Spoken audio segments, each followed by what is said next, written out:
With all the talk in the news about Ebola, it's hard to know what information that you need to trust. That brings us to Ebola-chan, this creation by 4chan users, which is the embodiment of Ebola. It's even gone as far as some people believing that if they encounter this character online, they will contract Ebola. But I'm much less concerned about this prank and much more concerned about our nation's open borders. We did catch some people, I believe, from Liberia. During the 2013 fiscal year, statistics show Border Patrol agents apprehended 112 immigrants from Guinea, 231 from Liberia, and 145 immigrants from Sierra Leone, the three countries with the most cases of Ebola. And you may be saying, well, didn't Governor Rick Perry of Texas send National Guard troops down to the border? And yes, he did, but they're working in a support capacity to the Border Patrol who is too busy changing diapers and warming up bottles to really secure our nation's perimeters. Meanwhile, we can send 3,000 troops to Africa who simply took a crash course in hazmat protocol to secure the African continent. But we told you years ago that the U.S. will send troops into Africa under the guise of humanitarian aid. As well as setting up bases in Africa under the pretext of humanitarian aid, and dominate and occupy Africa through AFRICOM. Obama basically does a couple of things. One is, again, this idea, kick the Chinese out of Africa, kick them out of Sudan where they get oil, kick them out of Zimbabwe where they get raw materials, start a civil war in Congo, another big source of raw materials.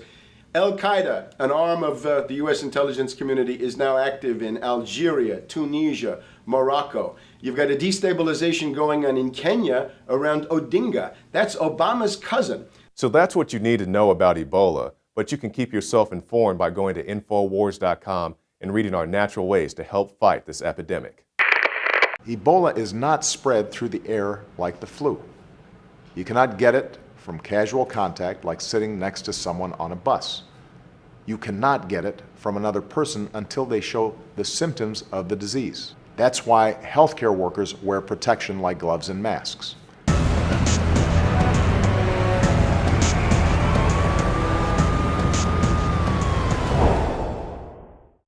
In the past decade, we have witnessed unparalleled scientific discoveries in the area of health. But no one has put together a formula that focuses directly on brain health, nerve growth factors, and optimizing your cellular energy at the same time. DNA Force is one of the most expensive formulas to produce. Some of the ingredients in DNA Force are $12,000 a kilogram. We are using the coveted, patented, only American source of PQQ, CoQ10, and more. You want the best that's out there at the lowest price anywhere? Well, we're bringing you a total win-win. The ultimate value, cutting-edge, trailblazing game changer that also supports the InfoWar. We have produced a limited run of DNA Force, and it will take up to 12 weeks to produce more once we sell out. Secure your DNA Force today at InfoWarsLife.com or call toll-free 888-253-3139. DNA Force from InfoWars Life.